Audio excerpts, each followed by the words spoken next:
A millionaire who had gone through a rough separation with his wife received an unexpected call from his daughter late at night. The little girl's desperate pleading voice shook him to his core, and he immediately made arrangements for a quick trip to the old farmhouse, where his ex-wife and their 2 children were living. But when he finally witnessed the situation firsthand, the scene brought him to his knees, and tears streamed down his face. Hello. Take a moment, relax, and get comfortable to listen to this story. My hope is that it will be a soothing tonic to help you fall asleep in peace tonight. And with that, let's begin the story. What city are you watching this video from, and what time is it? By the way, if you're enjoying my videos, I'd be so happy if you could subscribe to my channel and like this video. Ethan Rivers was once the kind of man everyone believed had reached the pinnacle of existence. A wildly successful entrepreneur gracing the covers of major finance magazines, invited to speak at high-profile summits, running his own firm with hundreds on the payroll. However, beneath that layer of composure and achievement, Ethan secretly harbored a vague fear, the dread of losing something he couldn't quite name. When he met Meredith, he was just a guy grinding to get his first small company off the ground. Meredith taught painting classes at a city art center. She offered Ethan a rare sense of calm during those nights when he felt demoralized by setbacks and endless spreadsheets. She wasn't very talkative. She simply smiled every time he spoke about his half-finished projects and his wild, perhaps impractical dreams. He fell in love with the way she looked at him, as if no matter how tough the world got, she still believed he was capable of anything. When they married, Meredith introduced something into their small apartment that Ethan never knew he needed: tenderness. Every morning, she brewed coffee while he read the paper. Sometimes they didn't exchange a word, but he felt complete. When Claire was born, Ethan felt his heart stop. The tiny reddish baby in his arms was proof of something sacred, something money or professional triumphs could never buy. Meredith held their baby, her smile as bright as a spring morning. He thought, "This is my final destination." But happiness turns out to be more fragile than we think. When their second child, Leo, arrived, everything started to shift off its axis. Meredith took time off work to dedicate herself completely to being a stay-at-home mom. Ethan, meanwhile, was expanding his company, buried under immense pressure. He dove into work, convinced that his success was the only way to secure his family's future. Meredith, isolated in their quiet house, watching her children grow and longing for him to come home early, gradually began to feel profoundly lonely. Initially, they tried to make it work. Meredith said she understood his work commitments. Ethan promised he would come home earlier, but those promises usually ended under the glare of office lights at midnight. He told himself, "It's just a phase." Meredith, for her part, set the table every night, just as the clock hands hit 11, listening for the sound of the key turning in the lock, only to see him walk in with an exhausted face, forcing a smile. Cold dinners became their normal routine. Their conversations, once warm, became shorter until they were reduced to mere superficial questions. She noticed he didn't look at her the same way anymore. His gaze didn't embrace her. It was just a habit. But he, in turn, began to dread coming home, afraid to face the accusing, disappointed eyes of the person who had once meant the world to him. One night, Meredith asked him if he was still happy.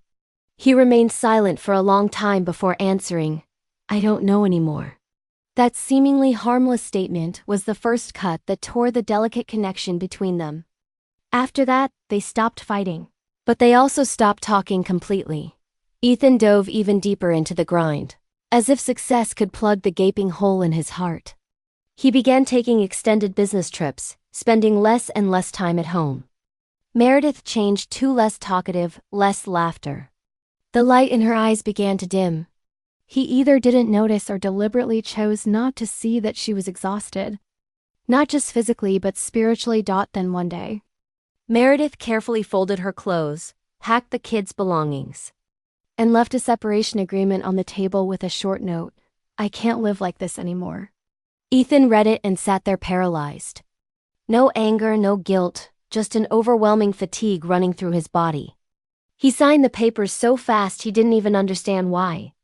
Maybe he thought it was the easiest way to set them both free.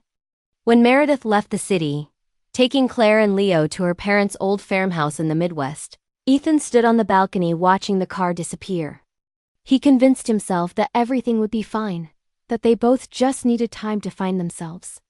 He believed work would keep him from thinking too much about it. But at night, in the spacious, empty apartment, he heard his children's laughter echoing in his memory, Meredith's voice saying, "Come home early." And all that remained was a hollow echo between four walls. Time went on. Ethan's company thrived. He took on bigger projects and got press coverage. Every time he saw his name in print, he just felt tired. He regularly transferred funds to Meredith and called to check on the two kids. But the calls were brief, a few questions, a few answers. Claire always said, "Everything's fine, Dad," and Meredith's voice was always flat, neither happy nor sad. He reassured himself, thinking this was good. At least they were keeping the peace. Then one night, as he was leaving the office, his phone rang. The screen showed Claire. He smiled and answered, but instead of the familiar greeting, there was only a choked sob. "Dad, my arm hurts so bad. I'm scared, Dad." His daughter's cry hit his chest like a sledgehammer. He insisted she give him details, but the line cut off after a series of gasps and background confusion. He called back, but no one answered. He called Meredith. The line was busy. A wave of gut-wrenching worry invaded him, seeping into every muscle fiber. He tried to focus, but his hands were shaking, his heart pounding rapidly. The world around him seemed to tilt, and he sat in his car for a long time, listening to the rain beginning to fall outside the window. Ethan didn't sleep a wink that night. His daughter's crying, the sound of Dad like a plea for help, echoed in his mind. He found himself reliving memories in the old house, the cold dinner table, the damp walls, and Meredith sitting by the window watching the rain in silence. And suddenly, he understood some things he thought were over were just waiting to collect their toll. When dawn broke, Ethan had made a firm decision. He left behind his work, the appointments, the people waiting for him to sign deals, and took the highway back to the farmhouse where Meredith and the kids were residing. He didn't know what awaited him, only that if he didn't go this time, he might lose them forever. As the car moved forward, the road stretched endlessly before him. Old memories surfaced: Meredith's smile, Claire's eyes as she learned to say Dad, Leo's giggles when he lifted him high. Every memory was like a small shard, sharp and cold, etching itself inside him, blow after blow. The constant hum of the engine filled the endless stretch of highway. The afternoon sun grazed Ethan's face through the windshield and then faded, as if playing a joke. So he drove, his mind wandering elsewhere. Every curve, every bridge he crossed carried a fragment of memory he had tried to forget. Leaving the city limits, he pulled out his phone. On the screen were hundreds of photos, years that had once been everything to him. The first one, Meredith in a simple white dress, her smile so genuine and clear back then that he had to pull over to look at it again. Then Claire as a newborn, her tiny hand gripping his finger, the finger he once thought could grasp the whole world. He kept scrolling. Meredith at the beach, her hair blowing in the wind, her eyes shining with pure joy. This was the Meredith who loved him so much that a rainy afternoon and a cup of coffee were enough to make her happy. Then a photo of Leo learning to walk, falling on his face while she sat beside him clapping and laughing. He was behind them, crouching to catch the boy. His own face in the photo, young, bright, and remarkably carefree, looking back, now felt like a stranger to him. The man in the photo, full of hope and peace, was like someone he knew but who was no longer him. He let out a soft, bitter laugh and whispered, "Where were you all those years?" Ethan, phone in hand, dragged the screen to the end of the album. The most recent photos were empty, just days of business trips, meetings, flights, office desks, and hotel food photos. No more family pictures. No other smile than the lifeless look on his own face. He took a deep breath, his finger trembling slightly as he opened old messages. Meredith had sent him dozens of texts that got shorter over the years. The last one, sent over 6 months ago, contained just 3 words: "Everything is fine." A seemingly normal phrase, but to him now, it felt like a final muffled scream. He remembered reading that message while at the airport. He looked at it, slid the phone into his pocket, thought, "She's fine," and boarded an 8-hour flight. Now in the car, reading those words, he felt a lump in his throat. Then he saw another message from Claire. The small, short, trembling text. "Dad, Mom cries a lot at night. I'm scared." Ethan froze. He had read this text too, but at that moment he had only replied, "I'm busy, sweetie. I'll call you on the weekend." Now he wished he could go back to that moment to tell his daughter, "I'm sorry, I'm coming." But there was no way to undo what had happened. A part of him wanted to stop, turn around, believe that maybe Meredith really was fine, that she was just exaggerating. But no. The more he thought about it, the more he remembered Claire's voice on the phone, the more he felt someone squeezing his chest. He began to talk to himself, voice hoarse, as if Meredith were sitting beside him. "You said you were fine. But what does fine mean, Meredith? Does it mean struggling to raise the kids, or does it mean taking every night to forget everything?" He let out a dry laugh. "I was so stupid. You told me you were exhausted, and I just thought you were weak." The wind whistled through the crack in the door, mixing with the music on the radio, an old song. A female voice sounding soft and sad. "You don't know what love is until it's gone." Ethan immediately turned off the radio. He couldn't stand it. Every word felt like a stab to the heart. As the car passed through the hills leading to the countryside, the sky began to change color. The sunset stretched across the horizon, and in that moment, he remembered a night years ago. Meredith sitting in the living room with dark circles from lack of sleep. She had whispered, "I'm afraid of the night because when it's too quiet, I can clearly hear the clock in my own heart." He had only told her, "Go to sleep. Stop thinking." He remembered her expression, then so sad he had to look away. Once she wrote him a letter, leaving it on his desk, saying she felt she was becoming invisible in her own house. He skimmed a few lines, then folded it because he was busy. Now he wished he had read every last line. His phone vibrated. A new text, no sender name, just 3 short words. "Don't come here." Ethan stared at the screen for a long time.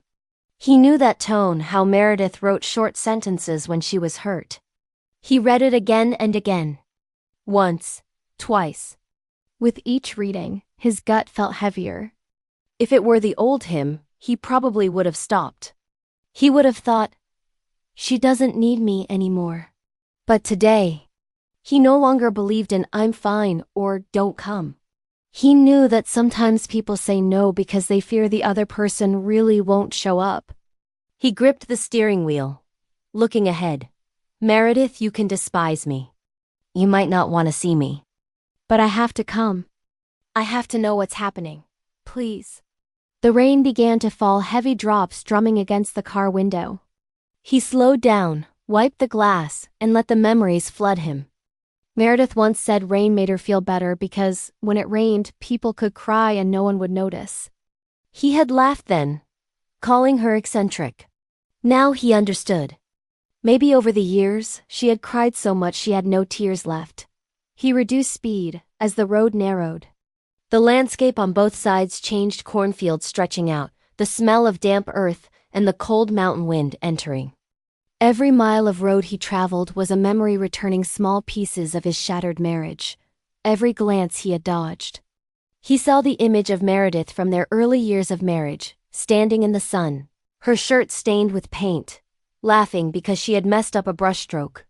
He saw little Claire sitting on her mother's lap with messy hair, crying and laughing at the same time.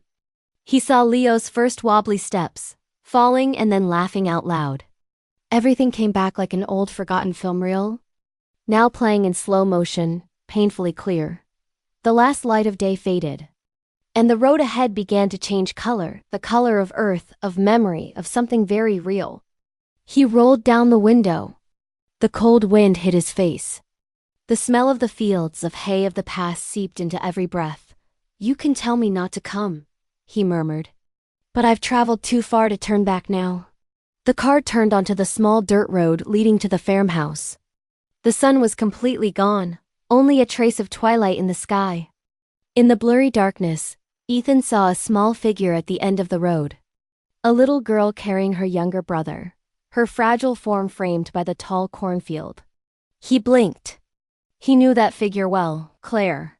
And in that instant, his heart clenched, not from a memory, but because the scene before him was telling him things were much worse than he had imagined. Ethan killed the engine as the car stopped on the small dirt path. The wind blew, carrying the smell of dry grass and the heavy humidity of the earth after rain. He opened the car door and stepped out, his shoes sinking into the mud, his pants hiked up in a hurry. Just a few steps, and his insides felt shattered. In the middle of the cornfield, where the last vestiges of sunset stretched over shoulder-high stalks, Claire was hunched over. Every pull of the weeds was slow, stiff, and labored. On her back, Leo lay inert, asleep, his breathing so shallow it sent a chill through Ethan. Claire's small hands were red and swollen. She tried to keep her balance as she bent down, sweat sticking her hair to her forehead. "Claire!" Ethan called softly, his voice choked. The girl looked up with wide eyes. Her first look wasn't joy, but fear and terror. "Dad?" She froze, her hands shaking, then quickly hugged her brother tighter. Her small body took a step back, as if she feared being scolded for not finishing her work. "Dad? Did you really come?" "Yes." His voice trembled. Ethan nodded, approaching. He wanted to reach out and hug her, but his arms stopped in midair because behind Claire stood Meredith. Meredith didn't scream, didn't greet him, didn't smile. She simply stood there, her gaze empty.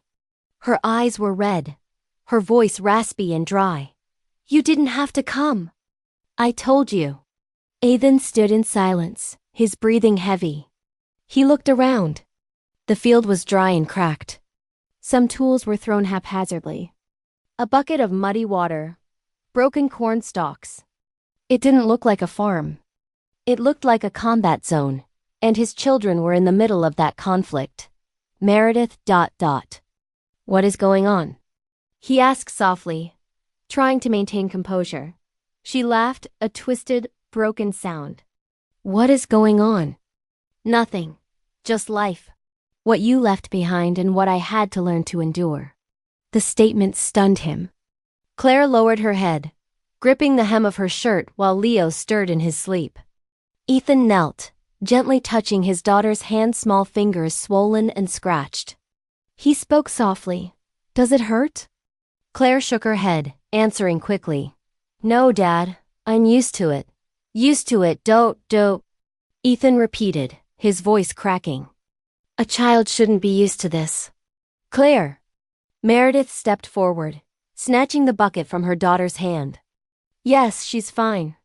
Don't act like you understand everything." Ethan turned to her with tears in his eyes. "I don't understand." "You're right. But you needed to tell me." "Look at her, Meredith. Look at her hands."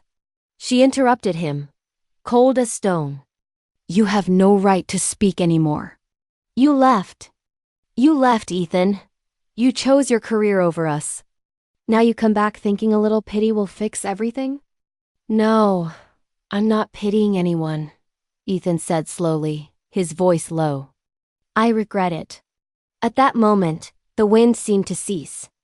Meredith sketched a faint smile. She turned around and walked toward the house, leaving him standing in the field with the two children.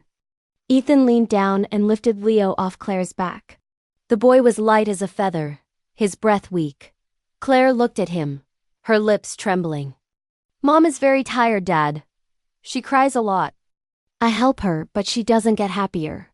He stroked her head, feeling his heart breaking into pieces. When he carried Leo toward the house, everything became clearer. The house was dim, the lights weak. The strong, sour smell of liquor was piercing. Dishes were piled in the sink. Wet clothes hung randomly over chairs. The floor was stained. Every corner of the house told a story of exhaustion and surrender. Ethan placed Leo on the bed, looking around the room that he and Meredith had once called home. Now it was cold, lacking the warmth of human presence. On the table were a few empty liquor bottles, scribbled notes from Meredith, a shopping list, chores to do, unfinished medical prescriptions. He saw a piece of paper stained with an alcohol mark, the writing shaky.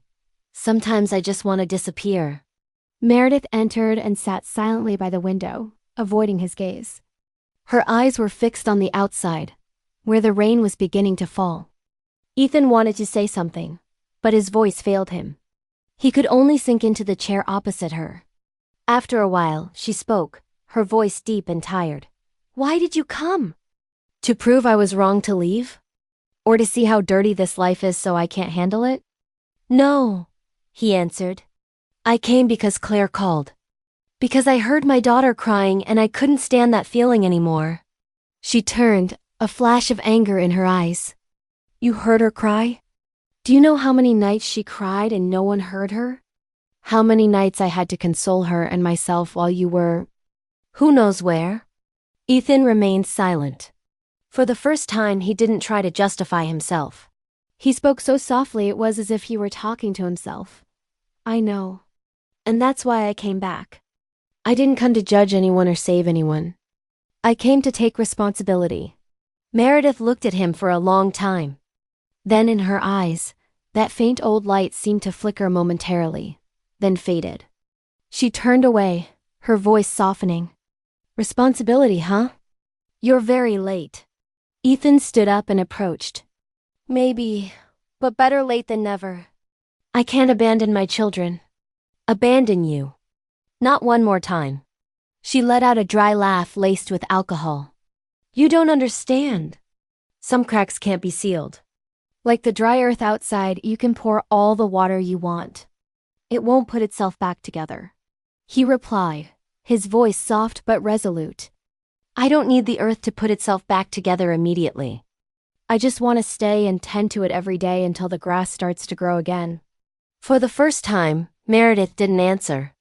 She looked out the window where the rain fell in silence. Then she whispered, Do what you want. But don't make any more promises. I don't trust them anymore. That night, Ethan sat alone in the old room, listening to the rain beat against the tin roof and the wind sneaking through the cracks in the door. He looked toward the next room where Claire was hugging her brother in sleep, her face still bearing a trace of worry. Meredith had closed her door silently. The first morning after the long rain, sunlight filtered through the small window of the old house. Ethan got up early. He fumbled around the kitchen, trying to light the gas stove, spilling half the salt shaker, beating the eggs too much. But that breakfast, a few slices of burnt toast and misshapen scrambled eggs, was the first meal he had personally prepared for his family in years.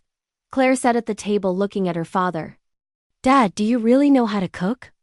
Ethan smiled. I'm not sure, but let's try. Meredith laughed as Leo pointed at the plate of eggs and shook his head emphatically. That's not yummy. Both of them burst out laughing. The sound filled the house, causing Meredith, standing in the kitchen doorway, to freeze.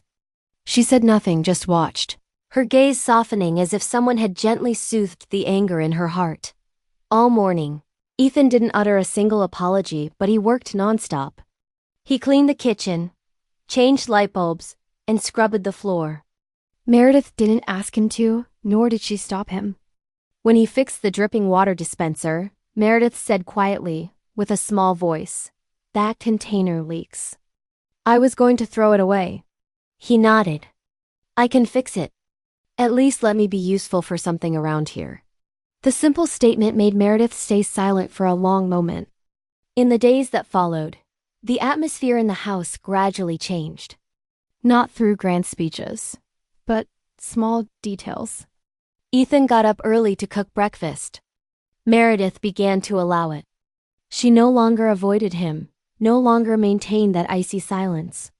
Her silence now felt like a pause, listening, cautious, but no longer seeking to push him away. Claire slowly became happier. She brought her notebooks to show her dad, talked about school, sometimes insistently asking him to braid her hair. Leo, the boy who used to be quiet, started running around the house. Meredith prepared tea, placing the cup on the table in front of Ethan without saying anything. He didn't touch it immediately. He just watched the thin steam rising from the teacup. It brought a strange warmth to his soul. At night, When the two children slept, Meredith sat in a wooden chair and Ethan sat at the adjacent table, helping Claire with her reading, teaching Leo to draw. Once, Leo scribbled a dog that looked like a potato. Meredith laughed. the laugh was short, raspy, but genuine. Ethan looked at her, feeling his heart skip a beat. That laugh! He thought he would never hear it again. I forgot what your laugh sounded like, he whispered. Meredith didn't answer, just looked at the paper, her voice as light as the breeze. Laughter gets tired too, Ethan. He stayed quiet, then nodded. I know. I exhausted it. The air stood still, but this time Meredith didn't leave. She just sighed, turning to comfort Leo, her voice softer than usual. Stop drawing now, my life. Tomorrow Mommy will hang it up to dry.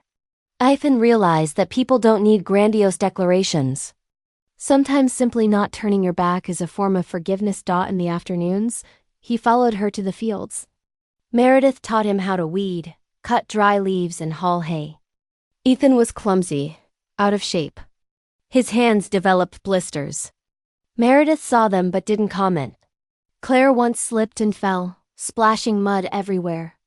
Claire let out a loud laugh and Meredith turned around, but the corner of her mouth curved subtly. That night, Ethan sat cleaning the wounds on his hands. Meredith took out some antiseptic cream and put it on the table. Put this on.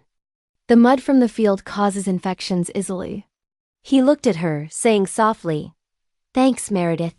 She answered abruptly, It's nothing. I just don't want you to infect the kids. The comment made him smile, and she looked out the window to hide her own faint smile. Late at night when the kids slept, the house was quiet, just the rhythmic ticking of the clock. Meredith poured more tea, placing a second cup in front of him. Mint tea. You like it. Remember? Some things aren't easy to forget, she replied, her gaze not meeting his, just following the rising steam. So they sat like that, saying nothing. Ethan noticed her thin hands with calluses, with some small scratches. He asked softly, You've had a hard time, haven't you? She looked up, her expression tired but determined. I'm fine. It's just, some days I wish someone would sit and listen to me. Just listen. But no one ever did. Ethan lowered his head, his voice low. I'm sorry I didn't listen. She paused, looking at him for a long time. You know what drains people the most? It isn't loneliness. It's having to pretend you're fine every day. Ethan let out a silent, prolonged breath. I was the same. Only I chose to hide and work. And you stayed with everything. Meredith nodded, then sketched a faint smile. Yes, everyone has their way of hiding. But Ethan hesitated. I'm not sure I have enough strength to trust anyone again, she said. You don't have to trust me right away, he said with a sincere voice. Just let me stay so I can learn to be trustworthy for once in my life. She remained silent, her eyes reflecting the dim night light of the lamp. A long silence passed between them. Only the soft rain heard outside the porch. After that night, everything seemed easier to breathe. Meredith no longer locked her door every night. Ethan helped her cook, learning to make tea just how she liked it.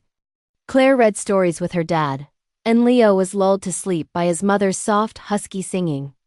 On those nights, the small house wasn't heavy anymore, just the sounds of laughter, conversations, and the soft clink of spoons against cups. Ethan felt as if something inside him was untying, knot by knot. Meredith began to talk more about work, about the times she feared failure, about the emptiness when the city apartment only had the sound of the refrigerator humming. Ethan listened without interrupting, sometimes responding with very short sentences, but his eyes never strayed.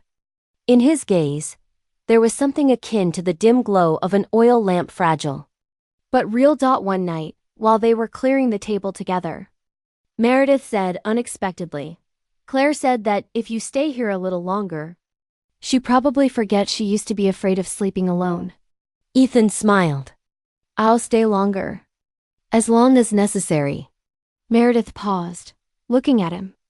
Don't make more promises. Too many promises and people tend to forget. He fell silent, nodding. I won't promise. I'll just do. That night he didn't sleep. He sat on the porch listening to the soft wind, feeling light but also scared because he knew that what was slowly healing was as fragile as an open wound. Just a slight rub could open it again. And indeed, the peace didn't last long enough to settle.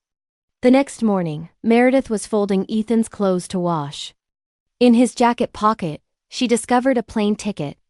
The paper was old, folded in half, the writing faded, but it was clearly a round-trip ticket from New York to the city where the farm was. She froze. Her hand closed, her chest tightened. Every bird sound outside the door seemed to fade. He said he would stay, but the ticket was still there. The warmth she had felt in the last few days, the shared meals, the cups of tea, the first genuine smiles vanished like smoke. Meredith gripped the ticket, listening to her heart break. That morning, before the sun could penetrate the mist, Meredith woke up. She planned to organize the pile of jackets hanging haphazardly in the corner closet. The smell of dampness, the old smell, the strangely familiar smell. Her hand touched Ethan's jacket gray, the seam frayed at the cuff. And then from the pocket, she pulled out something that made her whole body freeze, a plane ticket. The paper was crumpled, the corner slightly bent, but the bold print was still legible. NYC Chicago. Flight 782. Departure date. Next week. Meredith stood motionless. Her heart skipped a beat, then plummeted into an abyss.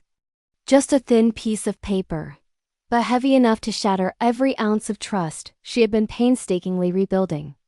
She squeezed the ticket tight, her nails pressing into the paper.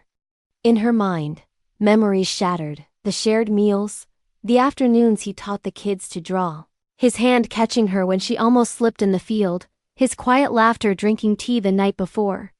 Everything suddenly felt like a performance. Was the tenderness only temporary? He stayed, but he kept an escape route in his pocket. Meredith sank into a chair, breathing deeply, trying to rationalize.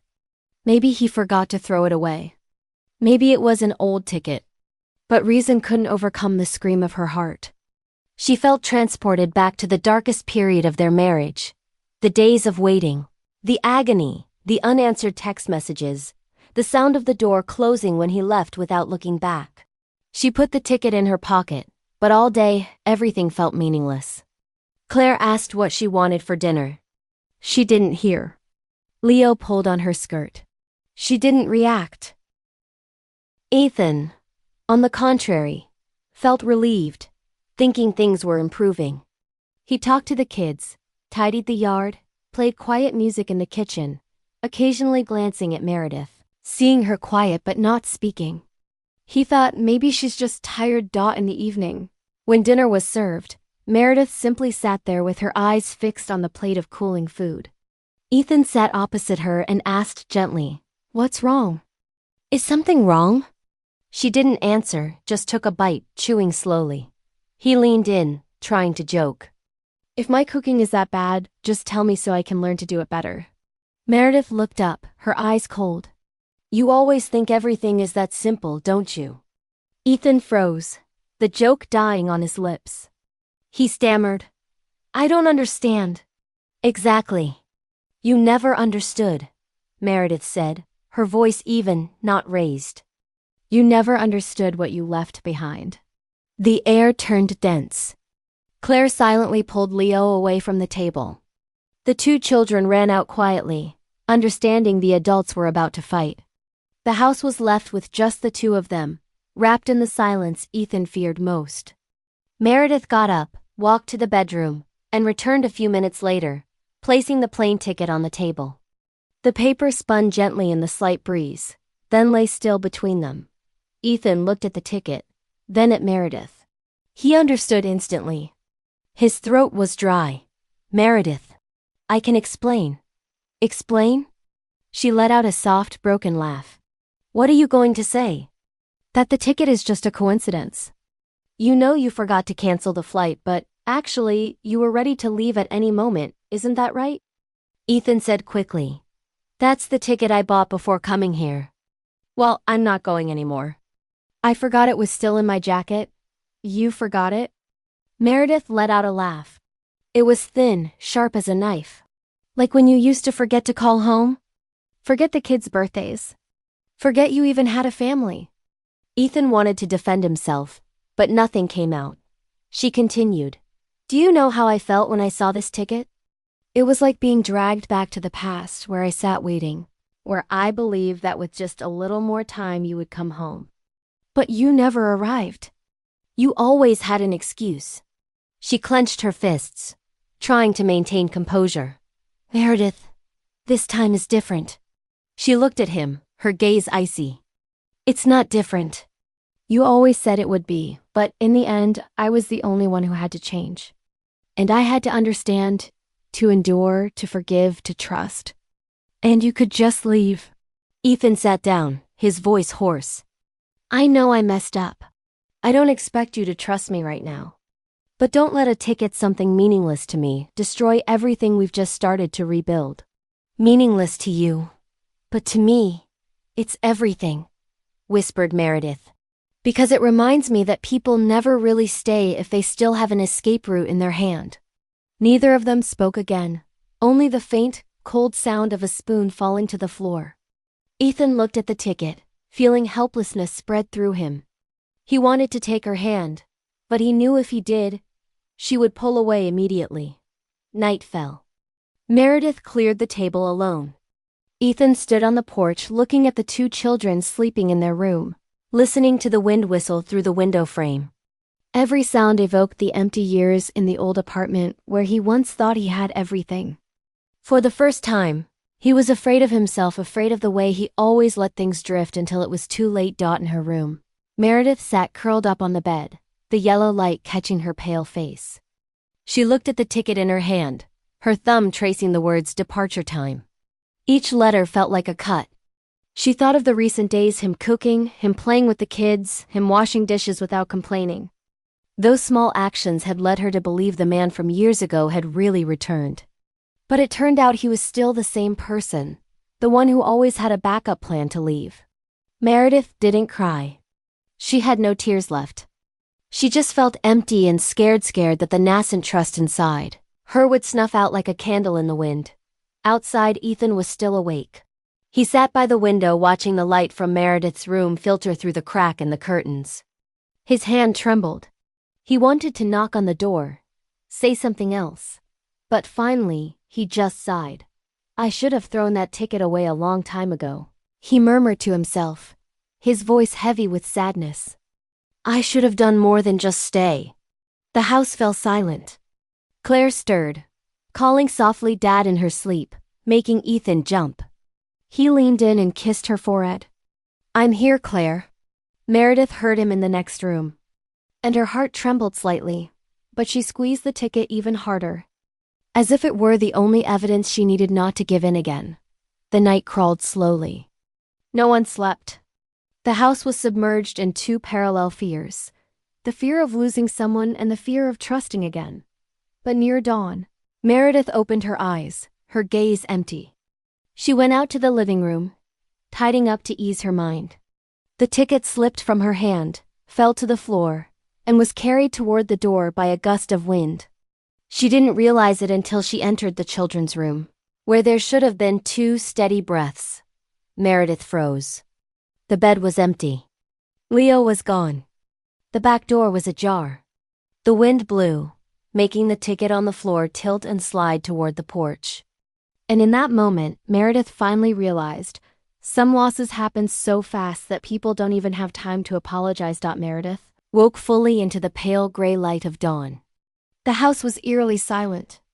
The sound of the nightly rain still lingered somewhere, dripping from the eaves onto the wet earth. She sat up with a heavy head, trying to sort the chaotic thoughts of the previous night. The plane ticket was still on the table, a small piece of paper, yet it weighed like a stone on her chest. She took a deep breath, telling herself she had to do something, clean, cook, anything to forget. As she walked down the hall, Meredith called softly, Claire? Leo? There was no answer. She opened the children's door.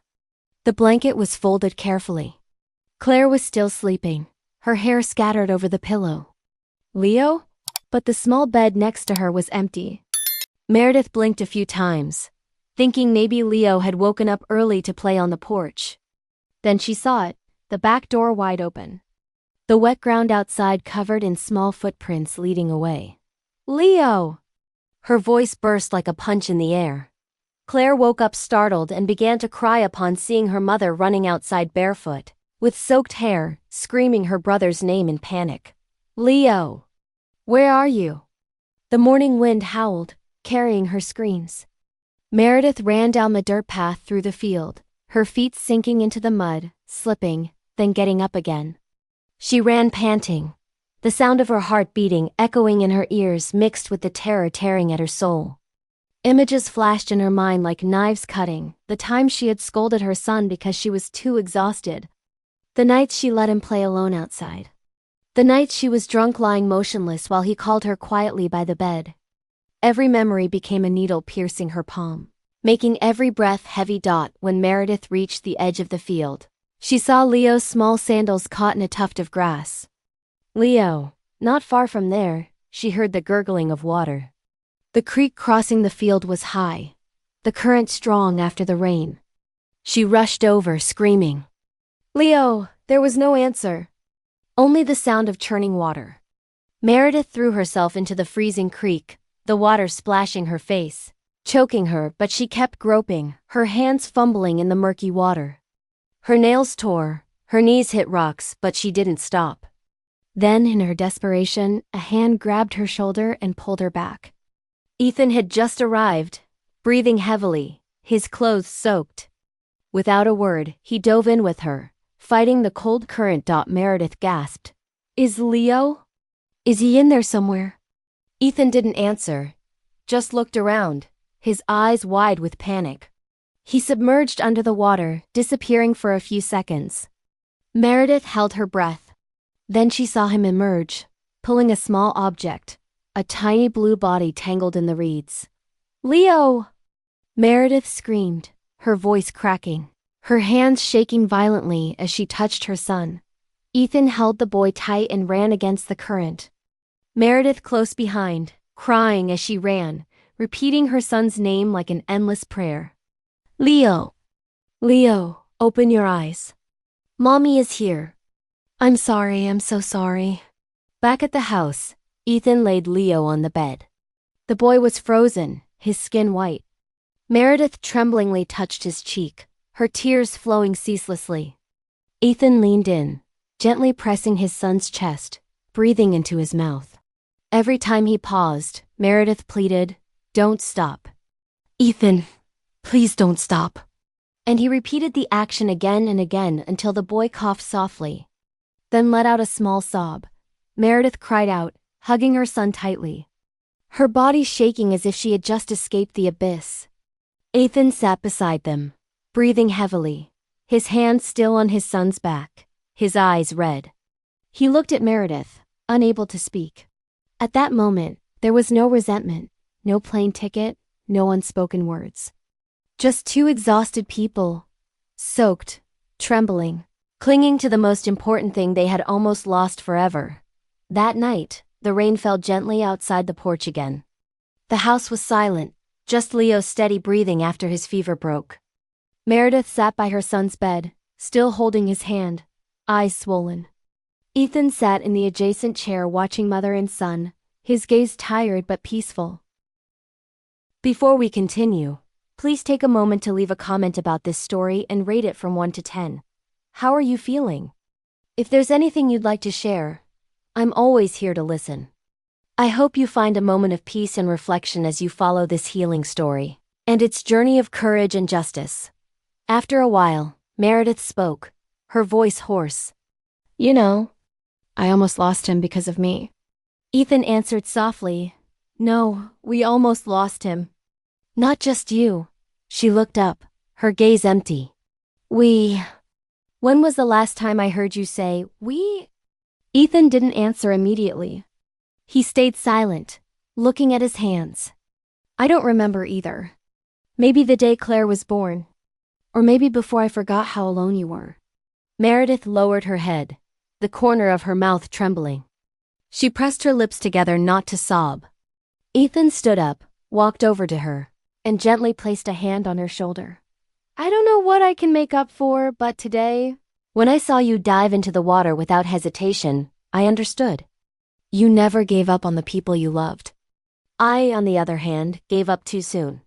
Meredith turned around, her voice so small it was as if she were talking to herself. I'm afraid, Ethan. Afraid that everything will repeat. Afraid that you're only staying out of pity. No, he said decisively. I'm staying because I finally saw what I couldn't see before. It's you. It's the kids. It's the reason I even know who I am. Meredith looked at him. Her eyes wavered, no longer cold. Ethan sat next to her and both looked at Leo. Time moved slowly. The rain outside the porch paused, then stopped completely. The house filled with a fragile warmth, like the breath of a miracle that had just occurred. When Claire woke up and ran into the room seeing her parents sitting together, she asked softly, "Is he okay, Mommy?" Meredith nodded, stroking her daughter's head. He's okay, my love. Claire looked at her father, then smiled. That innocent smile made Ethan's throat tighten. Then he wrapped his arms around the three of them. For the first time in years, the feeling called family truly returned. They sat like that until morning. The light of dawn filtered through the crack in the door, shining on the sleeping boy's face. Then Meredith turned, meeting Ethan's gaze. No words were exchanged, but in that look, something was reborn, a silent agreement that it was time to stay. And in that moment, when the first sun touched the dew-covered porch roof, both knew there was no turning back. They had lost too much to keep running away. The sound of the night rain had ceased long ago.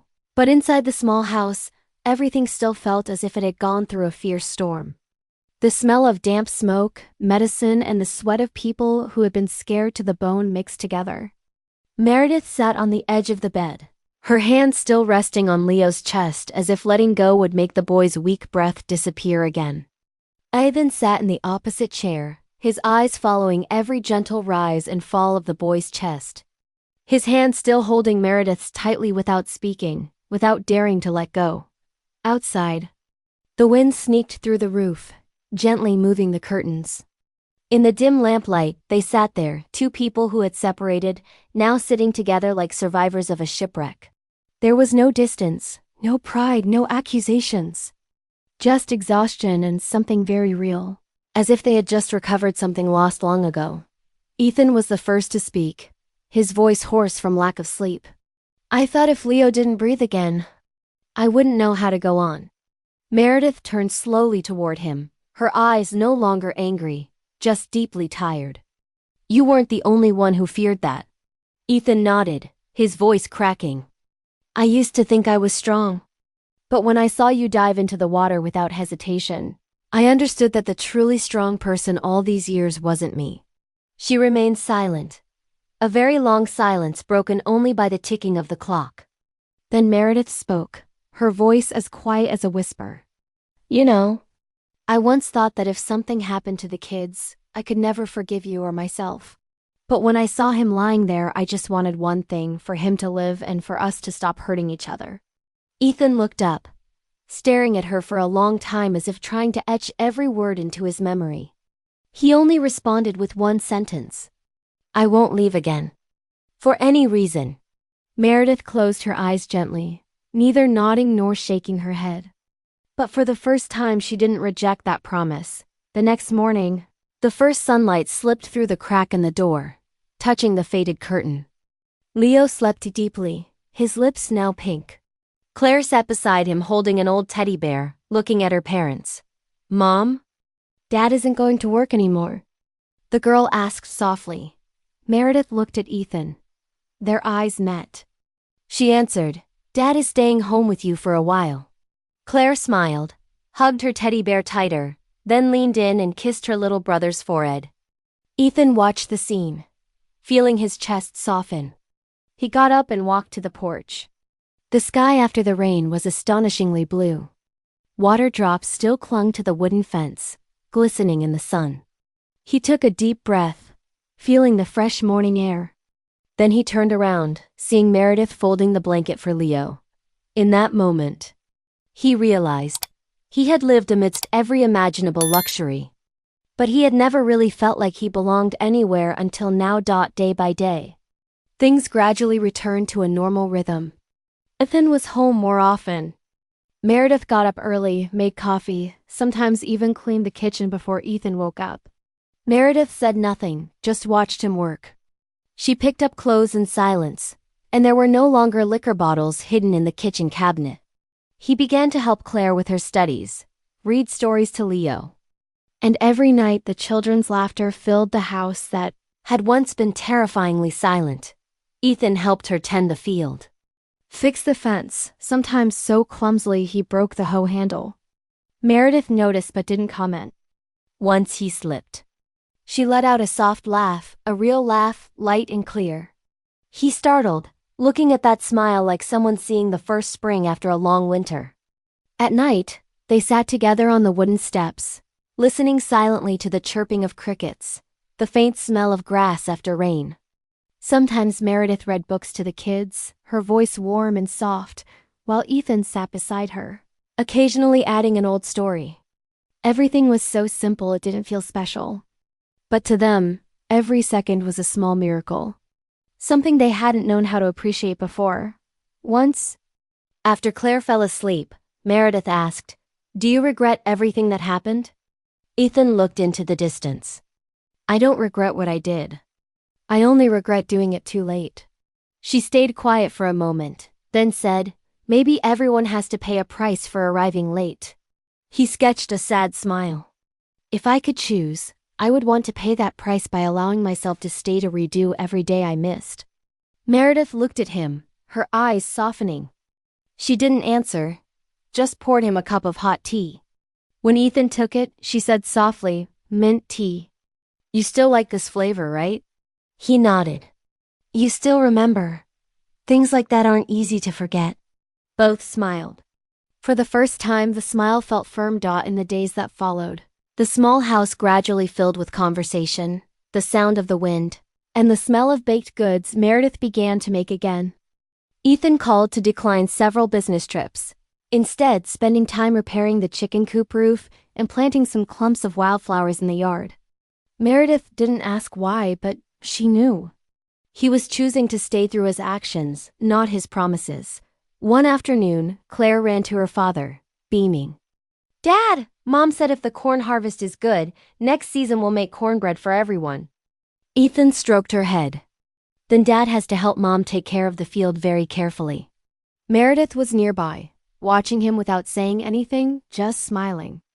In that smile was trust, the kind of trust she thought had died. Late at night when the two kids slept, Meredith went out to the porch. Ethan was sitting there holding an old notebook. "What are you writing?" she asked.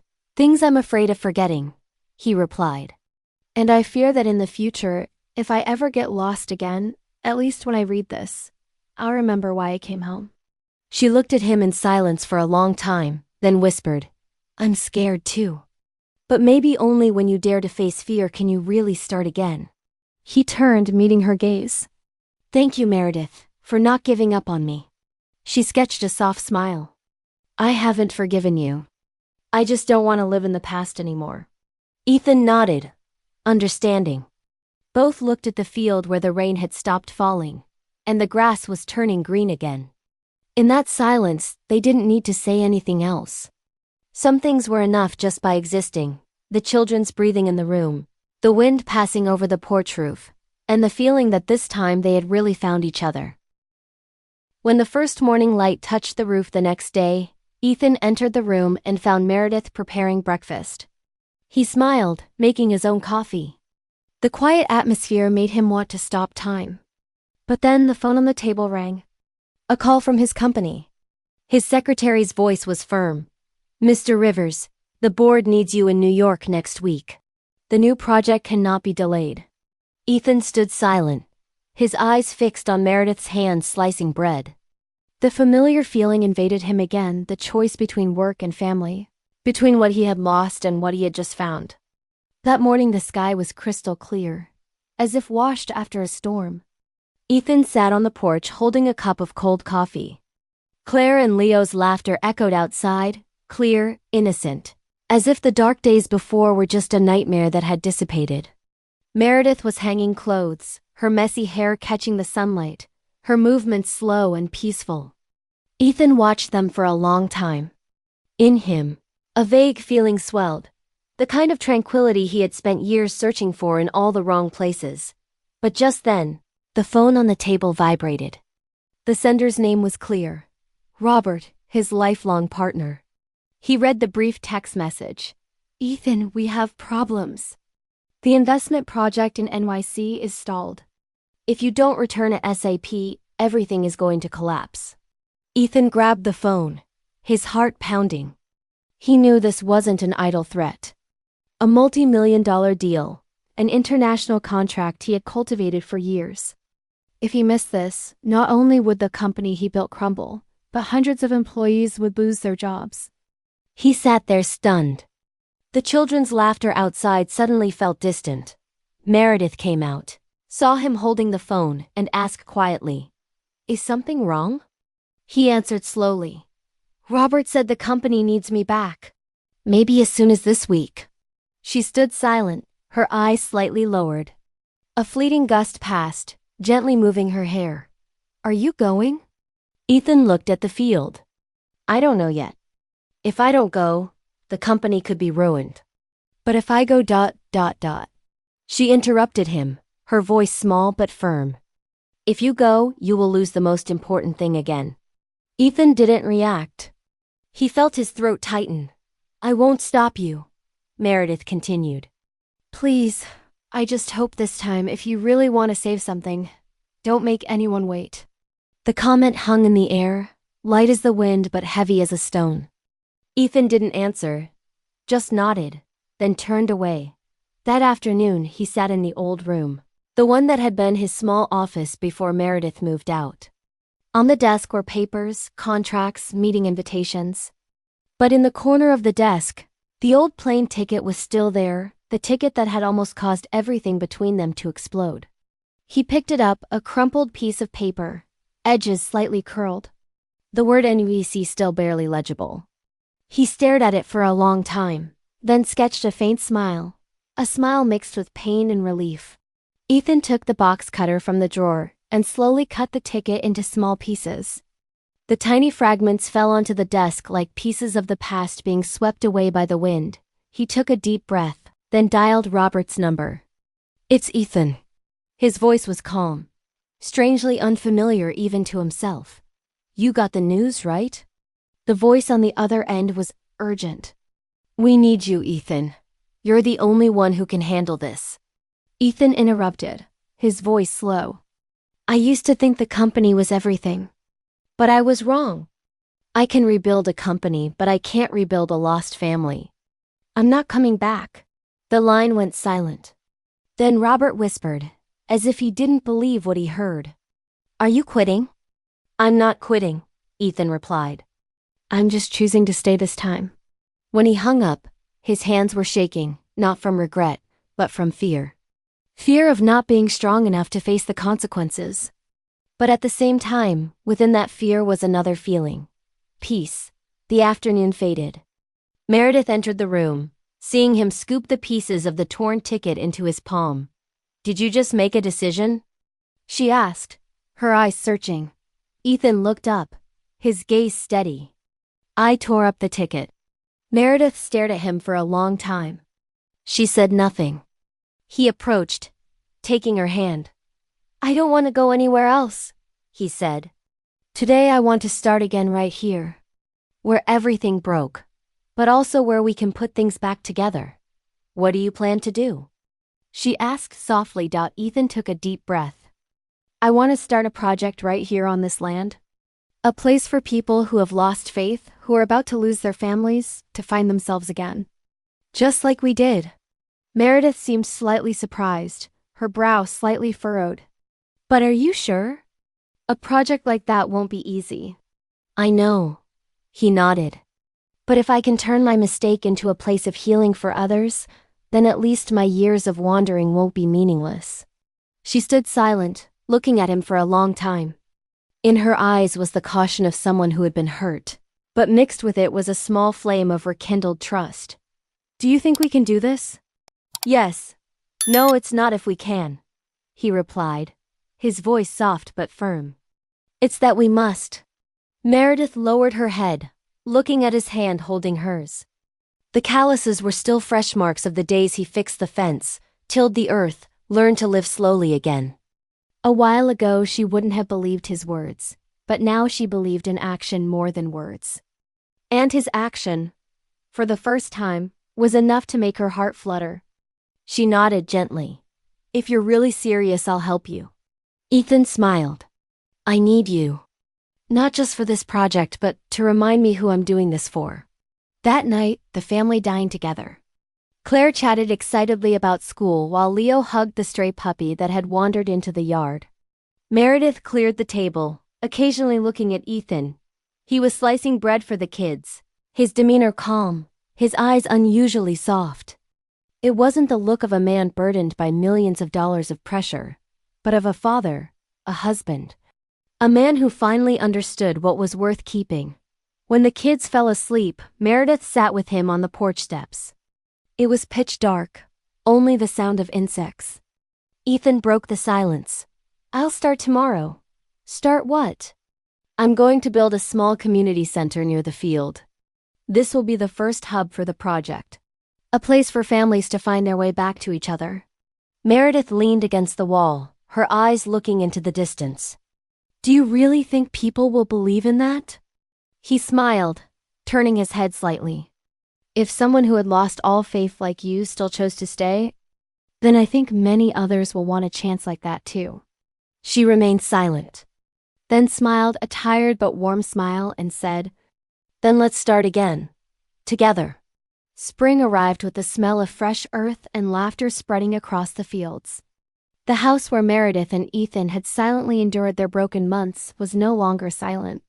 People began to seek them out, women traveling alone, single fathers with small children, some young people tired of city life.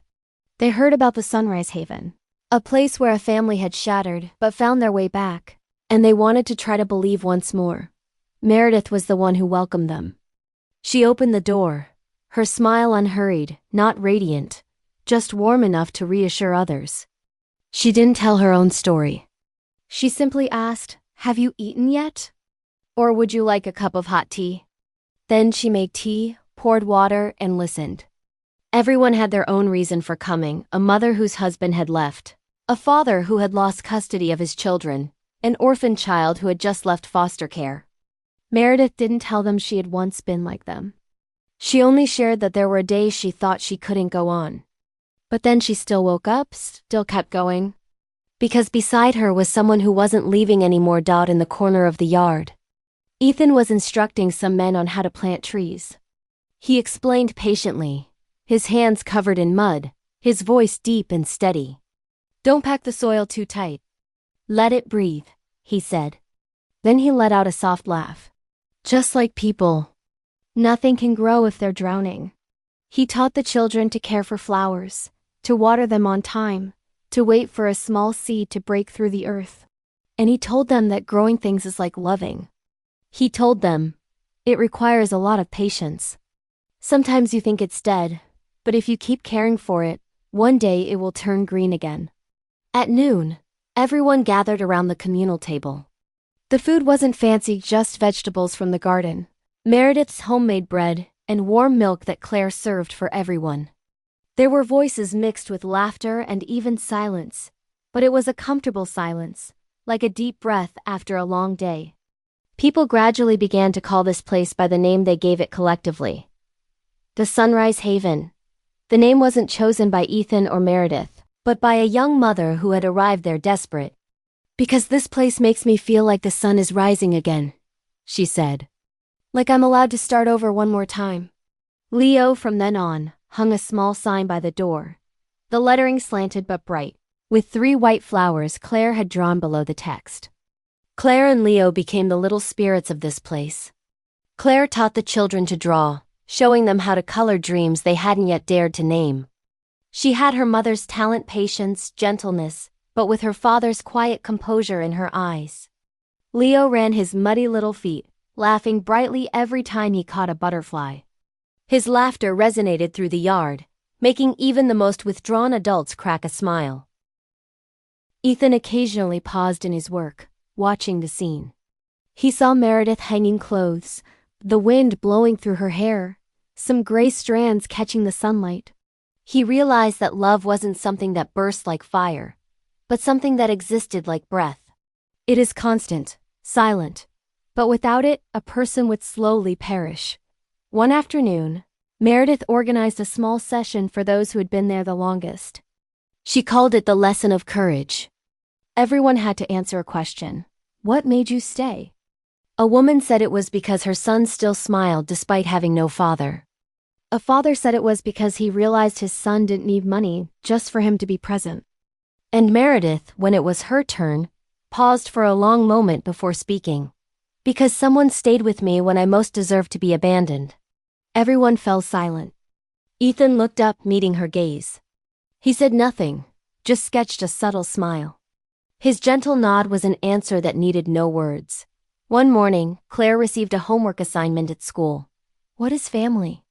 She sat on the porch, pen in hand, watching her father fix the fence and her mother water the flowers. After thinking a bit, Claire wrote, "Family isn't where everyone is always happy.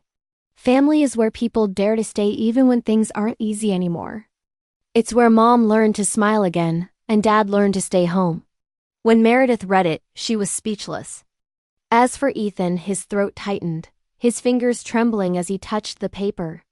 He looked at Meredith and she just smiled, her eyes slightly damp. "She wrote it well," she whispered. "Very well." Ethan folded the paper and put it in his jacket pocket. "I'm keeping this," he said. "So if I ever forget one day, I just have to read it again." That night, Sunrise Haven was brightly lit. The people who stayed gathered around a campfire, telling stories and singing. Meredith sat next to Ethan, her hand resting on his knee, not an intimate gesture, just natural, as if it had always belonged there. In the firelight, there were smiling faces and scars that hadn't quite healed yet, but no one hid anymore. Everyone had chosen to stay, even though life could still inflict pain again. Meredith looked at Ethan, saying softly, "Maybe no one can save anyone else." But when two people keep walking together, what seemed impossible can finally begin. He took her hand and replied, "And maybe that is the true meaning of family." The rain arrived unexpectedly, thin and clear as a whisper. It fell on the wooden roof, touched the blades of grass, washing away the fine layer of dust from many sunny days. Meredith stood by the window, her hand gently touching the old wooden frame. Outside, Ethan held Leo while Claire ran through the garden, her hair soaked but laughing heartily. The light reflected through the raindrops on her shoulders, shining like a slow-motion movie. Meredith watched the scene, her heart sinking gently, not from sadness, but from a deep, warm, vague feeling. Like when you suddenly realize you are living a happy moment without having to wait until tomorrow. Ethan turned, meeting her gaze. He smiled, a silent smile that was enough to make her feel chosen, still loved, even though they had lost each other so many times. He approached, his warm hand resting on her shoulder lightly, as if fearing a firm touch would break the fragile peace. "I used to think happiness meant everything had to be perfect," said Ethan quietly, his voice deep and slow. "But maybe it's just when people learn not to run away from imperfection." Meredith tilted her head looking at him, her eyes shining with a tenderness that had been absent for so long. "I also used to think forgiveness meant forgetting," she said. "But it turns out forgiveness means remembering, but without the pain." They stood there saying nothing else, just listening to the rain gradually stopping. In that silence, every unspoken thing went back to the lonely years. The nights of fighting. The moments of despair all seemed to dissolve in the breath of the afternoon. Suddenly Claire shouted from the garden, "Mom!" A rainbow. Both turned. In the sky after the rain, a faint arch of color appeared stretching over the wet trees. Claire held her brother's hand pointing up, her voice excited. "Mom and Dad, look. It touches our house. Meredith stepped out onto the porch. The rain had just ceased. The ground was still wet. The smell of fresh grass mixed with the warm scent of the early afternoon sun. Ethan carried Leo, standing beside her. Under the rainbow light, they seemed painted with the same colors, not too vibrant, but enough to make everything feel more real than ever. I think, said Meredith softly, that happiness is probably standing under this rainbow with the people who hurt you the most, but also the people who make you want to live the most. Ethan looked at her. He didn't answer, but his gaze said enough that he understood, that he was feeling it in his own way. Claire stood on tiptoe, reaching into the air, laughing out loud. If I could touch the rainbow, I would keep a little bit for rainy days. Meredith chuckled. Tears fell unexpectedly, not knowing if it was from emotion or the rain still lingering on her eyelashes. Ethan leaned in, gently kissed her hair, and whispered like a thank you. We went too far to go back, but we are close enough to start again. Underscore in this story, who left the biggest impact on you? Was it Meredith, the woman who stumbled but was strong enough to get back up? Or was it Ethan, the father who dared to put aside his success to choose his family? And what about the two children, Claire and Leo? Did you see hope and pure innocence in their presence? Please share your feelings in the comments below. Which moment did you treasure most in this tale? And if it were you, what would you do? Would you be brave enough to hold the hand of the person you love after the storm? Just like they did. I really hope to read your thoughts, so that every night we can keep traveling through another story as healing, warm, and deeply human as this one.